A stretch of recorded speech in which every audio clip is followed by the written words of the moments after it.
All right. Welcome everybody who is here in this room and who is watching this series of workshops, which will go the next several Wednesdays, will engage the community both here in the room and out there in our online learning world.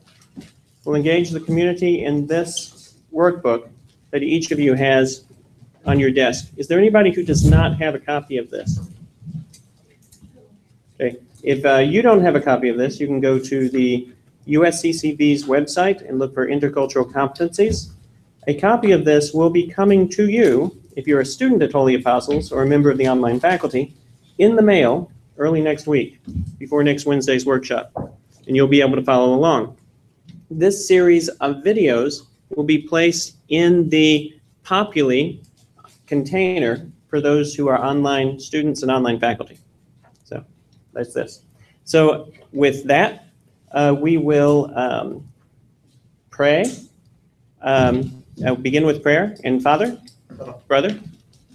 In the Father, and of the Son, and of the Holy Spirit. Amen. Hail Mary, full of grace, the Lord is with thee.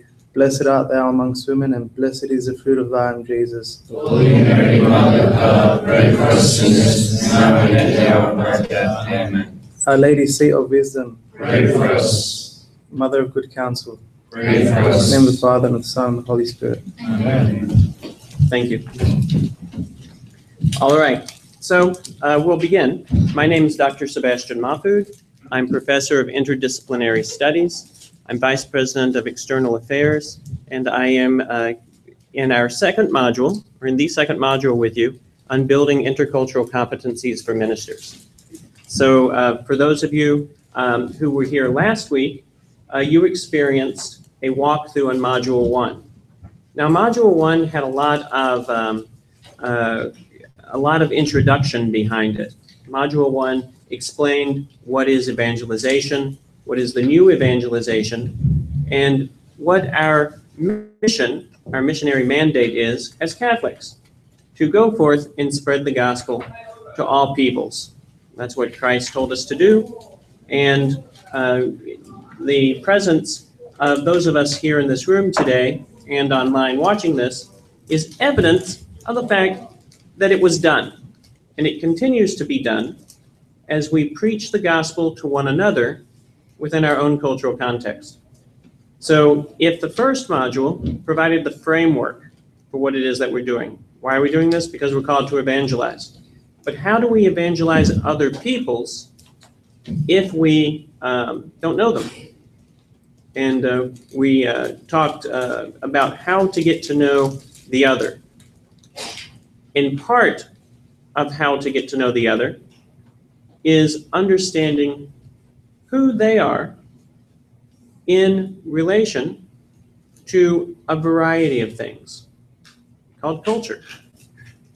We are all one culture in Christ, right? There's no Greek, there's no Jew, there's no man, no woman, no Gentile. All of those things that distinguish us from one another. All of those things that distinguish us from one another disappear in light of who we are in Christ, created as we are in the image and likeness of God. So the very first module that we discussed last week talks about evangelization. The second one talks about what is culture and what is something called, it's in the title, intercultural competence.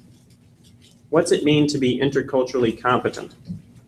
So, I have here with me the second module. And the second module begins with culture. Before we jump too far in this, and this gives us a few ideas, cultures have ideas in ways of expressing them.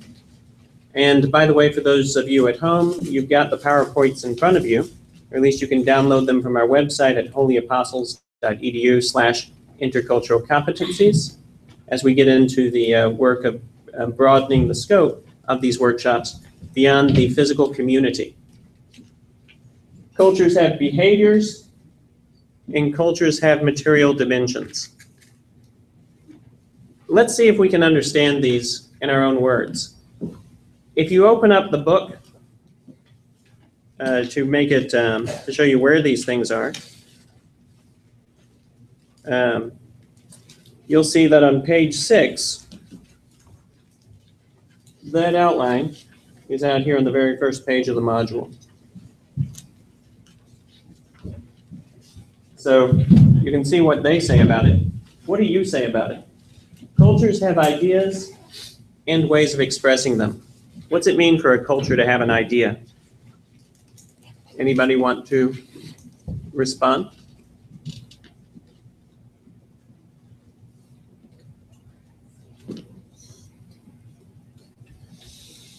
Tyler. Perhaps perhaps they have a collective way of governance, and their idea on how that governance is to be executed could be considered one of the major ideologies of a culture. Okay. So a culture may have a particular form of political governance. And one culture would have one kind, and another culture would have another kind. And the way they express those in relation to the people who are governed may be different. An example, United States and the United Kingdom. United Kingdom, at least right now, it's much more ceremonial, but it's a monarchy. The United Kingdom, in the times of old, it was an absolute monarchy, and the United States is founded on democracy. Okay. And We are a republic, yes, and we have a certain way of expressing that, in terms of the way we set up our government and the way that we allow for a free exchange of commerce within that political system, as a result of that political system. So there's lots of ways to help explain a culture's definition and shape, and so on. And we're getting at, when you say that, what we're talking about here in number 1, ideas and ways of expressing them. Anyone else? Are there examples you can provide? Daniel. How open a culture or a subculture is to welcoming people in or not welcoming them. So how open or not open a culture is, a subculture is, to welcoming people or to not welcoming them. The way we receive others is important. Do we consider them as our neighbor, or do we consider them as not our neighbor? A friendly or an unfriendly? And it can be as simple as not that we have dislike of a particular culture or group, but that we are protective of our own rights. So for instance, I have a job anywhere, and another culture comes in that can do that job better, or that wants to automate that job, or that wants to do anything that's going to affect my livelihood. Instantly, I'm going to say, wait a second, how am I going to live if this happens? And so imagine that on a mass scale, where you would have a large number of people coming in and integrating with the people who are already there. What about behaviors? Do cultures have behaviors? Anybody want to name one behavior that cultures have? An example? Proximity from one person to another. In some cultures, it's okay to be very close to that person and hands-on. And at least Western European and predominantly American culture, we like to have more of a distance between another person when we speak and talk and interact. So our inability to have a good match may cause conflict, because behaviors cause conflict. Is it misunderstood? In what way could they be better understood?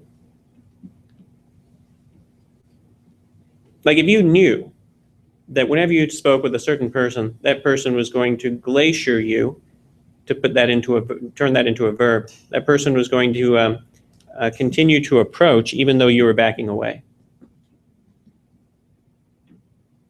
Well, I mean, it's just would be a simple statement. You know, you have to express not only that you understand why they're doing what they're doing, but you also have to express from your cultural perspective that there needs to be at least some type of distance, because this is how my culture, where I came from, works on a regular basis. Right. So there's a mutual recognition that needs to occur between cultures. It's just not one way. So there needs to be a reciprocity of understanding. And on the other hand, somebody who is used to approaching another person and getting close to another person doesn't understand why that person is moving away and could take that as an act of hostility. So in terms of behaviors, there's a larger scope here, is what I'm hearing you saying, in terms of boundaries. Everybody has boundaries. And some boundaries are more fluid than other boundaries. Some people set themselves up as islands. Some cultures could set themselves up as islands. And then others require a great deal of constant affirmation or reaffirmation from one another. And somebody who is from an island culture just doesn't get the need for the other person to emote and relate or approach as much as the other person does. So, behaviors. Anybody else? Behaviors. Have you witnessed any behaviors? When you came to this country, was there something that just didn't make sense that other people did? Yeah.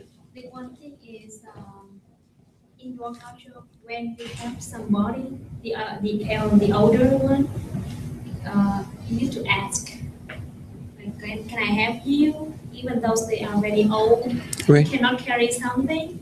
But in my culture, we just come and help.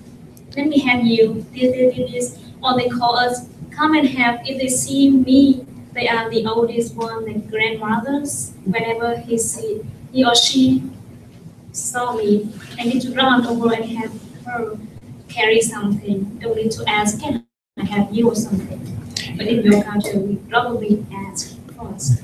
Right. Well, if you approach some people in the American culture, they may think that you're trying to steal whatever it is they have. They said something down the rest, and suddenly somebody picks it up. They're like, wait a second, what are you doing? Well, I heard that. They told me that in your culture, to respect them, they still can work, they still can do something. Mm-hmm. So I need to ask them because they thought that if I didn't ask them, so they would thought that they cannot do anything. They are old now. Right. So your culture is different than mine in thinking. Well, the other thing too is our culture changes by geographical location as well. I mean, if you did that, you may be able to go to Wyoming and you see an elderly lady, and you could probably go up to her and start helping her. And maybe not even asking, she would not think anything of it. But if you were to do that to an elderly woman who lived in New York City, she might have some serious trepidations regarding you approaching her without asking. Right. And some cultures in this country, as you're pointing out, are more guarded because of the environment in which they live that requires them to be more guarded. And others are not. Not to say that this would be proof of environmental determinism or geographic determinism, but simply a life experience growing up in a particular society. So lots of behaviors that are different. I worked with a friend of mine on a project where we helped international priests come to this country. So the idea was, how can we improve the reception process? How can we make them feel more welcome? And we learned, after interviewing many international priests and many pastors, that there was a difficulty that was immediate, and that is food. People from some cultures like lots of spices, and people from other cultures like none. And if you cook with lots of spices in a small parish home, the entire house fills up with a wonderful flavor and scent of all of these spices. However, the people who are not used to those wonderful spices leave. They say, I'll come back when this airs out. We'll open some windows. Maybe they'll only do this once. And it's a habit. So how do they interact with one another and decide upon shared communal space? And so it's a real conversation. Our behaviors are different because we grow up in the culture in which we find ourselves, in which we're born. We grow up with certain habits, certain likes, certain dislikes, certain attitudes. And when we come together, it's important for us to realize that not everybody likes the same things we do. Personally, I grew up thinking everybody should like the same things I did. But I was taught by my Lebanese grandparents and my East Texan grandparents that things that one side of my family liked to do were not things that the other side of the family welcomed. So I grew up knowing that there was a difference between the cultures of my family. And I grew out of that and realized there was a difference between those two cultures and others in which I lived. Where I grew up in East Texas, we have many Southern Baptists. I was a Catholic minority. And so as a Catholic minority, I was invited, because my grandmother took me to her Baptist church, I was invited to be baptized every week for 10 years. But I would say, but Pastor, I've already been baptized. And so it was a conversation. It was a point where at some point they said, okay, this is a Catholic child, we will no longer ask him to come up and be baptized. And for my part, as a Catholic child, I just learned to accept the fact that I was surrounded by people who wanted to save me. They wanted me to be saved by being born again in Christ. Beautiful aspiration that they had on their part to want to save somebody that they believed was not saved. But in my Catholic culture, I know that I am. We only need one baptism. So there's a difference. Those of you listening to this right now will say, well, if you're Catholic, you'll say, well, of course. If you're not Catholic, you'll say, but wait. So there's another difference. And that's more of an idea and way of expressing them, perhaps. But it turned into concrete behaviors, namely people bumping me in the arm whenever they called people up to be baptized. Cultures have material dimensions. What does that mean? What would be a material dimension? An example.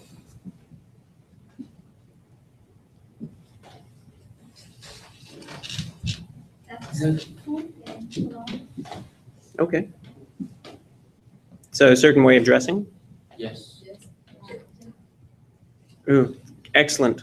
So I think the environment around the culture to make it very particularly to make a difference this culture to another culture. right. And like the sister said here, and to express about the food or clothing or something like that, or even though it's showing up us about the behavior, the way we express. For example, in my culture, when you shake the hand, it's very friendship. But in the Italian, for example, is to feel the hug. It's expressed that way. So that is what I think it will make sense. Okay. Think of architecture. Architecture, yes. Architecture changes depending on which country you go to or part of the world that you go to. So architecture is weird. Material object. Food would be a definitive material object from one culture to the next. And then, there's, like in Western Europe, there's German, Italian, French, Spanish, Portuguese, and then I guess British food and Irish food. That's all pre-planned. Says the person who's used to spices. Well, yeah, but my grandparents come from that culture, so I can say anything. You have the epistemic privilege of the oppressed. Right. Okay. So there are material dimensions, differences. In some cases, that is geographic and climate-wise. I know that the further north you go, the steeper the rooftops because of the snow. It needs to be able to fall off. And the further south you go, the flatter. So I discovered that when I was in Sweden once, and I was amazed at how many rooftops there were that were like this. And they said, well, there's a reason for that, and that were red, because there's a certain kind of, and made of steel, yeah. Well, there's a certain kind of paint, a certain kind of way they mix the paint. Okay, well, let's move on to the next slide. We're going to do an activity, and this activity is going to help us further define culture. So this gives us a couple of other ideas. Culture is a particular way in which a human group interprets life and relates with nature, God, the world, and other peoples, just what we've been talking about. And culture is not accidental, but an integral part of human life. And I will give you copies of this, these PowerPoints.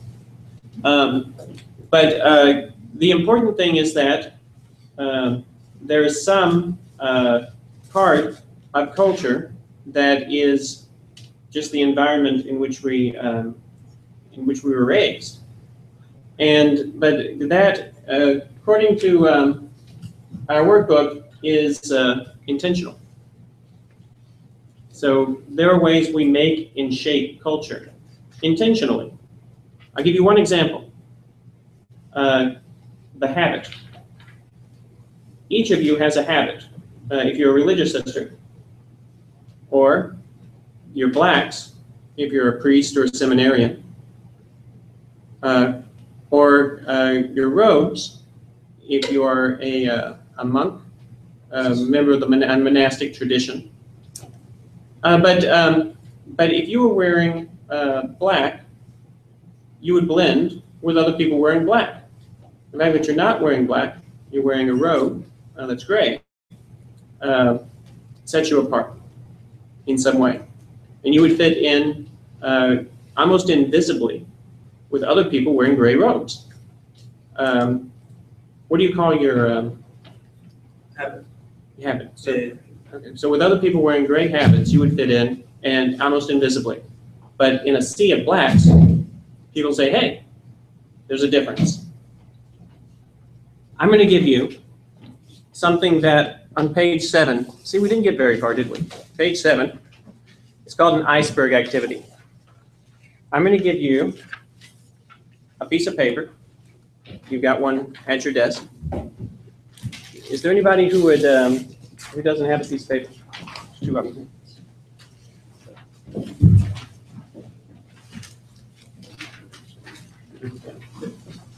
All right. I don't have one. Oh. I'll go over there with Patrick. Yeah, sure. I think they have one. Do you need one? Do you want to go do it? Oh, you need one, Dave? No, I'm gonna go join them. Okay. All right. So I'm going to give you, everybody has his or her own piece of paper. Oh. Yes, and I do need one. Oh, no, it's gone. But that's okay. Work with the back of. Do I have another? Here, wait. We'll work with this.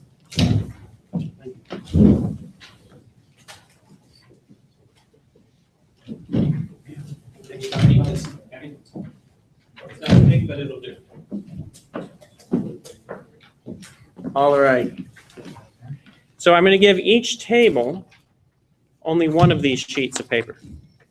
So you all have your own pieces of paper, but you have to work together sharing this.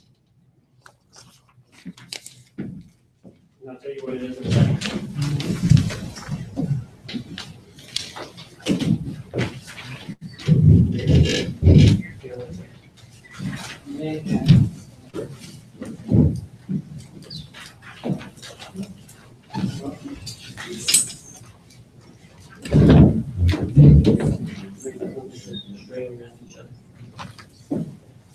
How about that? I nailed it with the number of copies I needed, because I have one left as a demonstration. What I want you to do is draw on your piece of paper an iceberg. Feel free to be very artistic. You're going to draw an iceberg on your piece of paper. Okay.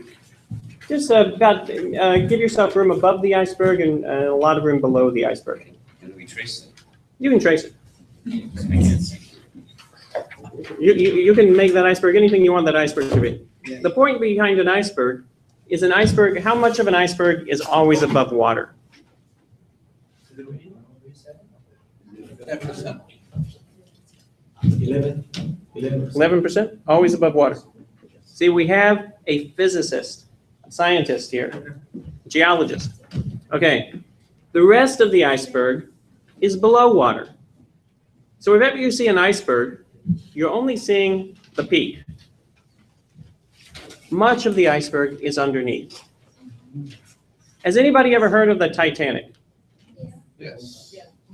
Fast boat, Yes. strong boat, Beautiful. beautiful boat, beautiful movie. Yes. Not unsinkable.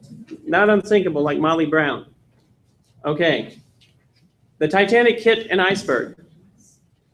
The iceberg did not budge. The Titanic sank. So icebergs are powerful. Did you know that we have a new iceberg? It's actually almost a new continent. I heard a large part of Antarctica finally cracked off. It's floating out to sea. Okay, the fact checkers on the internet can Google that. And you can post underneath this video what happened to that very large body of ice. All right, so above the iceberg is what you can see. It's what we talked about earlier. Behaviors, actions, and material objects. Below the iceberg is everything else. Values, beliefs, attitudes, assumptions, patterns of thought, concepts, and perceptions. So we'll say above the iceberg is what is observable, what is visible. Below the iceberg is what you don't know walking into the room about anybody you meet, about any group you meet. What I want you to do is take these keywords, there's 25 of them, and put them under the iceberg, below the water, for those that belong there, and above the iceberg, above the water, for those that belong there. So out of this list of 25, I'll give you a couple, or we can talk about a couple, and then you can do the rest. Facial expressions. Above? Okay. Sure. That's an observable behavior. Somebody frowns, you can see that. But what if you don't know that if they're frowning in their culture, that means they're happy? Yeah, exactly. Some people say yes, doing this. When I lived in North Africa, we had an expression. It was called inshallah, which means if God wills. Whenever you did not want to do anything, you never said, I don't want to do that. You said, inshallah. If God wills and the creek does not rise, I may participate in your event. But you say inshallah. That could mean that you're going to do it. But usually, when I heard it, it meant that it wasn't going to happen. Or it might. It might. There's got to be a lot of extenuating circumstances that are going to move me in that direction. Yeah, like time. You need to show up at times and shop a lot. That means like 11:30 or 12 potentially. Right. Well, if in some cultures, if you schedule a meeting for 10, you were going to start the meeting at exactly 10:40 every single time. Okay, I'll leave you alone. Go ahead. And I'm going to talk to the viewing audience so there's not dead air. All right. You've got this list in your packet or your handouts. If you don't have it in your packet or handouts, you can easily download it from holyapostles.edu/intercultural competencies. Now, at the time of this taping, it's not yet there. But by the time you watch this in the context of the class, it will be. So intercultural competencies, go there, bookmark it. That page is going to be filled over the course of this year with all kinds of wonderful materials that turn this workbook from the United States Conference of Catholic Bishops into something that's very specific and tailored and exact for the particular community at Holy Apostles College and Seminary, the online community and the on-campus community. And those two communities, though they may be separate, in your mind, if you're in Wyoming or someplace like that, you're not a physical part of this community. Those two communities are really the same community because we're all bound by the same mission statement, which is to cultivate Catholic leaders for the purpose of evangelization. One statement binds both groups. One statement binds all personalities, all cultures. Everybody comes together for that common purpose. And similarly, actually, as analogies always break down, we are all one in the body of Christ. That one statement binds all of us. And more than just a statement, it's true. Number 2, religious beliefs. Would you put that above the iceberg as an observable behavior or below? Religious rituals, above or below? A ritual is something that you do. A belief is something that you have. So at a certain point, you can get into deep philosophy with these things. Importance of time, above or below? Paintings, values, literature, child-raising beliefs. You can actually see child-raising beliefs in the product that is the child. Concept of leadership, gestures, holiday customs.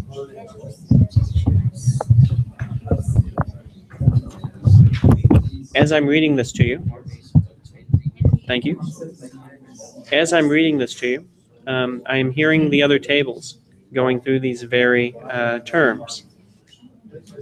Gestures, holiday customs, concept of fairness, nature of friendship, notions of modesty, foods, eating habits, understanding of the natural world, concept of self, work ethic, concept of beauty, music, styles of dress, general worldview, concept of personal space, rules of social etiquette. So 25 terms. Now here's where the magic happens. These 25 terms, one would either move through and place them very quickly, or one would move through and think about each one and say, well, you know, this leads to somebody behaving in a certain way, or this leads to somebody believing in a certain way. This leads to an attitude somebody might have. So as you go through this sheet yourself, you're going to realize that the responses that you have may be different from the responses that somebody else has. And that's important, because then that opens the dialogue. Eric, could I introduce you briefly? So come over here. I'd like to introduce everybody to my friend Eric Flores. He is running our cameras and is the man behind the scenes. Eric, would you like to say anything about your thoughts on this experience with this community, about whether you feel it's an important activity, that it could generate meaningful dialogue, or whatever you'd like to say? Even when we are the same from everybody's point of view, you and I, we look the same. We are humans. We have different backgrounds. And I remember my father always telling me, said, wherever you go, do what you see. Don't try to the other ones to adopt what you do, but you adopt what they are doing. If they are polite, you have to be polite.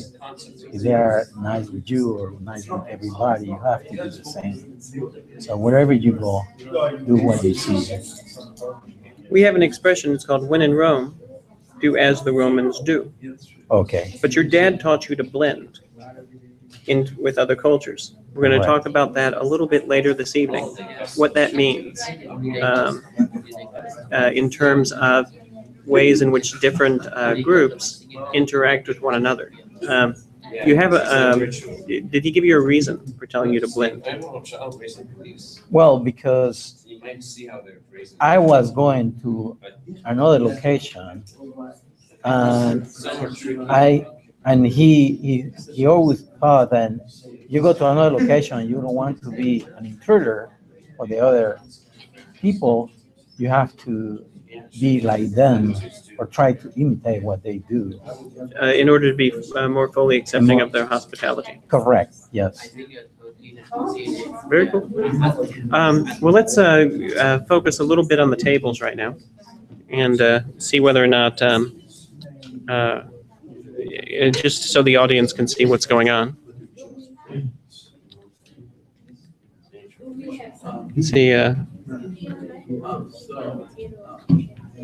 When did you blend with the project?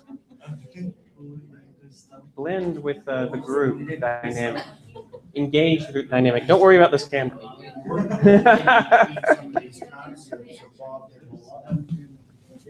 Let's talk about that. Keep going. Because you're doing exactly what I just told them you would do. No, but that everybody was going to do sitting in this room. Yes, you, Patrick, you personally. I was sure that.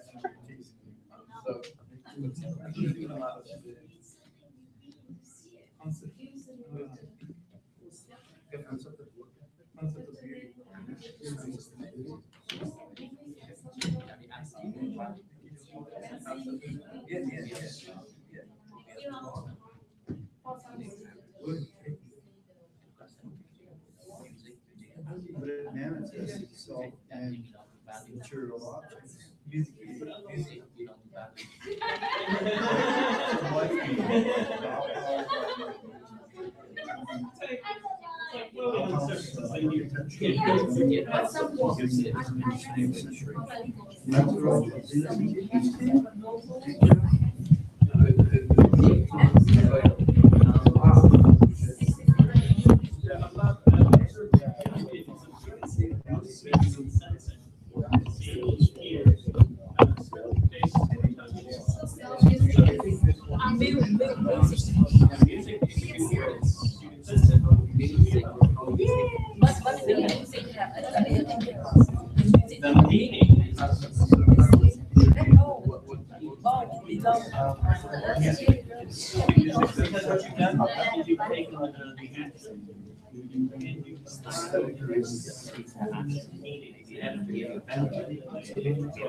Now you get into philosophy.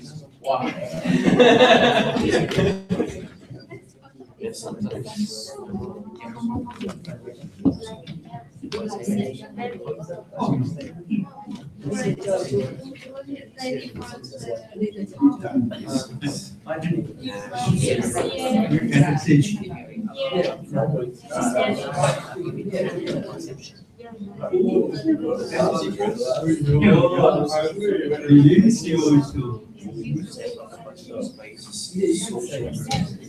Oh, yeah.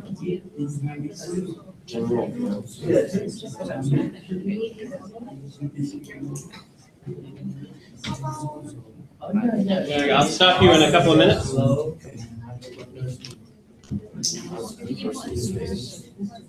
See that? You can see.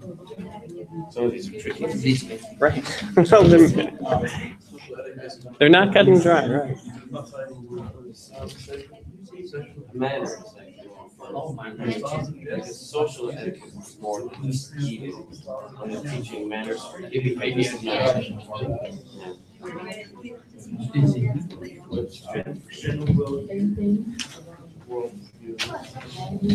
Very much. See his styles. Yeah, yeah, that's true.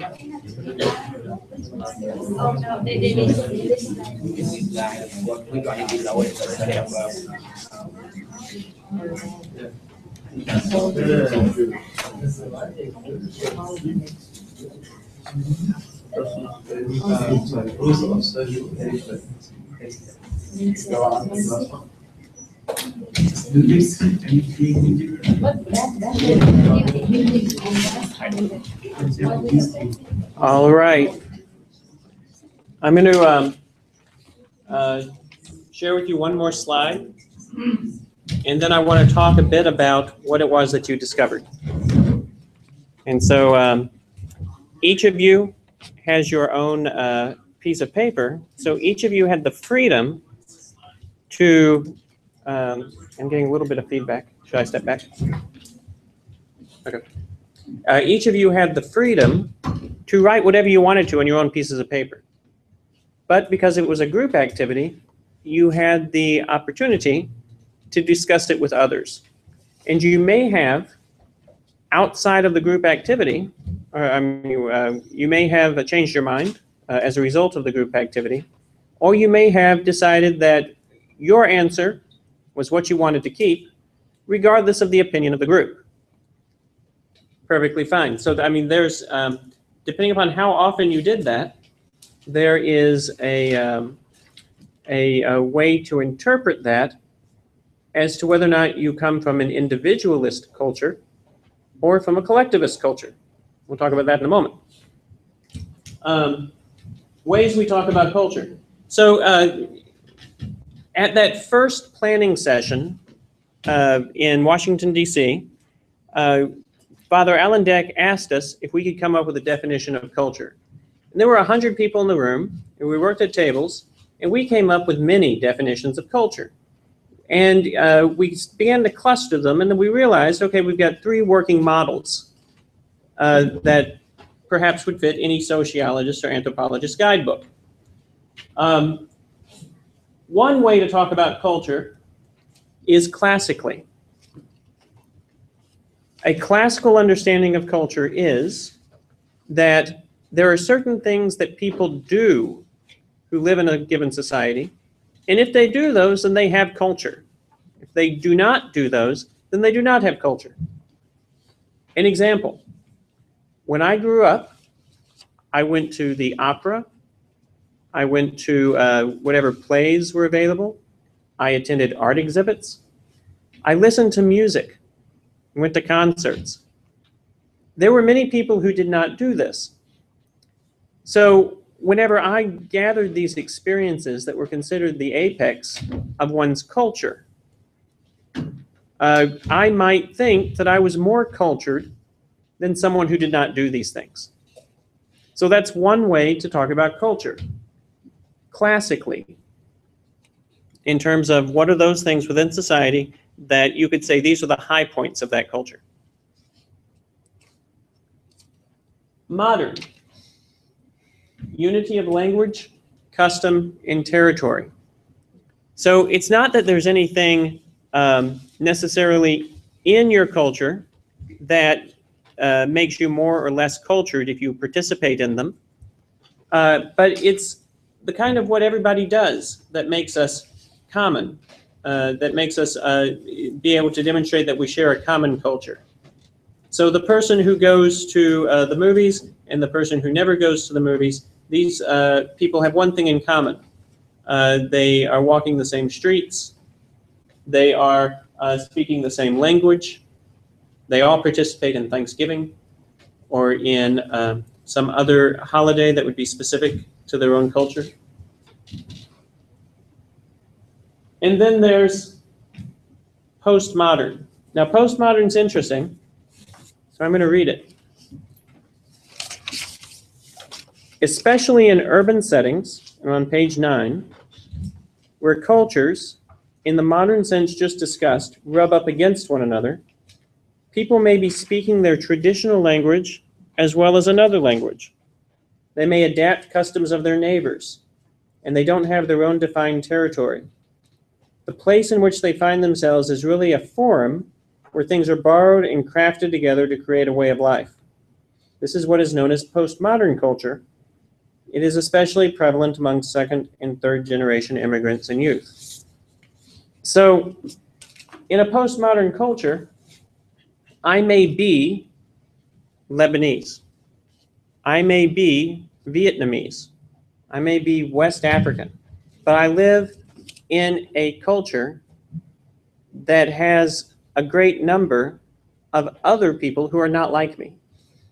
And when I am with one particular culture, I try to adapt to what that other culture is doing. It's what Eric was saying a moment ago to the video, to the online audience. When in Rome, do as Romans do. But I may try to code switch. I may say, wait a second,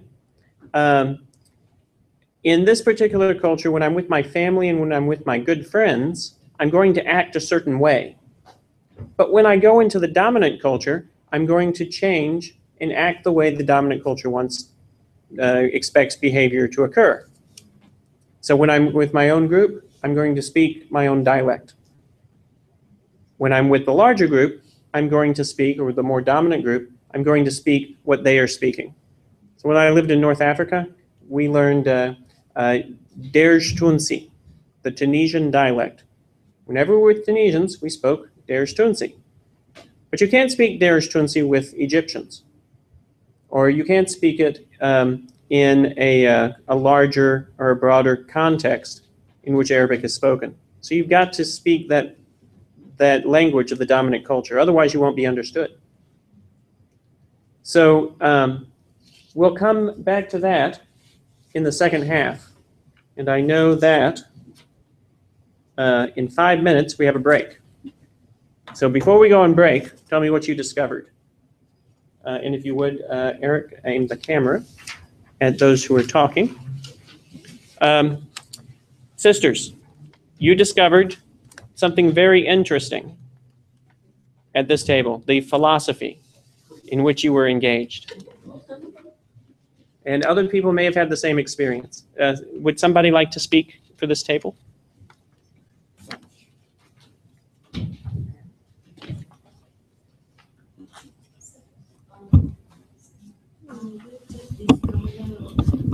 It's something that belong to both above and below too.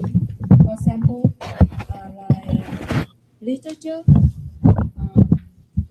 when the author have some works that we can see and that we can see that above, but that work, for example, poems, they have some meaning about that culture.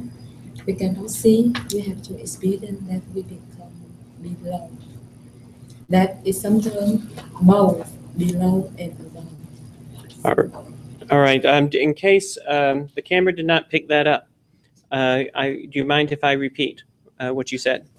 That there are some aspects, things on this sheet that are very observable, that can be seen, heard, touched, tasted, or smelled.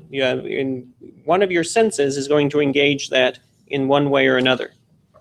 But just because there are things that you see above the surface does not mean that the object or the word is completely above the surface, because there are meanings that are attributed to some things. It's like we were talking earlier. If you see somebody shake their head, in some cultures that could mean yes. Yes. Idiot. Exactly. Yeah. So there's a meaning that's different. If you hear beautiful music, dun dun dun dun dun dun dun dun dun. Okay, that's Star Wars. I was going for taps. I completely missed that one. But you may say that's beautiful music, but it could mean a funeral. You know. So certain things that are observable, people can ascribe different meaning to them. If that's the case, then many of the words, the terms, you might have put on the line that is separates that which is above the water from that which is below. Any other observations? Thank you, sisters. Any other observation? There seems to be a lot more that are below than above, at least in my view. Okay. Show your list, if you would, to the camera. There's a lot more below than above the line. And that would probably be representative of the percentage of that which is above the line in an iceberg, 11%, and that which is below, which is 89%. Close to that, because it just shows me that there's a lot of things that you got to consider that aren't obvious straight away. You know, that in terms of a culture that aren't very clear immediately. So to jump ahead a couple of modules, what would that mean in terms of, say, prejudice? Okay, yes, it can happen more easily. Well, yeah. I mean, you could immediately be stereotyping another person. Yeah. But understanding the background, what's underneath. Exactly. But if you go in with a mindset that, wait a second, there's more here than I understand. There's more here than that maybe I should hold off being judgmental until I really understand what's happening here. Yeah. Right. And that's what St. Thomas said. You know, don't jump to conclusions. Try to figure out exactly what the other person is saying before you make a judgment on it. And you have the entire Summa as a result of that, where he was able to line up arguments better than the persons who had come up with those ideas themselves in many cases, so that he would have a direct target at which to hit, that he would have a direct way to examine whatever that other thing was. Patrick, did you have something that you want to add to that? I was just thinking of what people wear in association to modesty. So in some parts of the world, people have to cover themselves down to their sleeves and down to their legs. And so if a person does not do that, there may be a prejudice that they're unmodest. But in fact, that may not be the case, because that person is from a different culture, and modesty is something more that's internal to them and their behavior, and not necessarily what they're wearing. Right. So somebody who is wearing a lot is not any more modest than somebody who's not wearing as much, based on the cultural context out of which they're coming. What if we had this on the beaches of North Africa? What if you had tourists who came and they saw that the native population wore overdress in their mind? Mm-hmm. Yet they decided they were still going to wear whatever it is they wanted to wear from their home countries. What kind of conflict do you think would occur? Well, there's been some pretty bad examples in North Africa. They were so prejudiced and thinking that they were modest and they did harm to people. French tourists, Italian tourists on the beaches in North Africa. So there was an extreme prejudice towards that. And not just North Africa. That could be observed in many places in the world. Right. Where cultural differences cause people to clash, or groups to clash with one another rather than come together. Right. In Africa, we had a saying, "Feminist haibin wa behin v'la nokul," which means there are good people and bad people the world over. Right. But good and bad in terms of perhaps how they interact with one another, how they engage the culture in which they live. Bad in my house growing up was you took the last cookie and you took the whole thing. You didn't just like apologetically break the cookie in half and walk off. You took the whole thing and you walked away, leaving 3 siblings without any cookie at all. Right. In the workplace, taking the last cup of coffee without making more coffee is always something that's considered food. Right, or using the last ice cube and putting the tray back in the freezer without filling it back up with water. I did that by mistake. My wife let me know about it. Yes, women are a civilizing culture, perhaps. Okay, let's take a break. We'll be back in 10 minutes.